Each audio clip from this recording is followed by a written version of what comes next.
来看中研院预测明年台湾的经济，因为 AI 甲消费电子的需求增加，经济成长率应该有3.02%，出口、投资甲消费拢会成长。不过，美国新历史中国的经济衰退，恐惊拢会拖累咱台湾。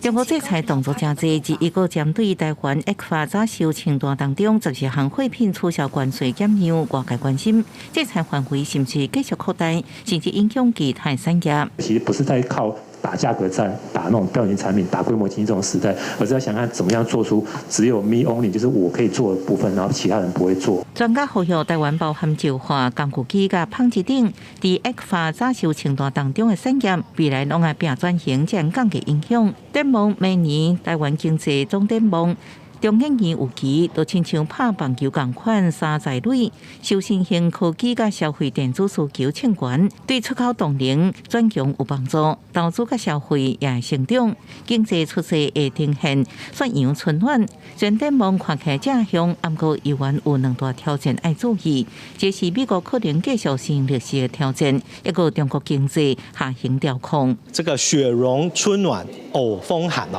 那事实上，也就是告诉各位说，事实上我们有很好的利基，那我们也可能做出很漂亮的这个草莓舒芙蕾，但是呢，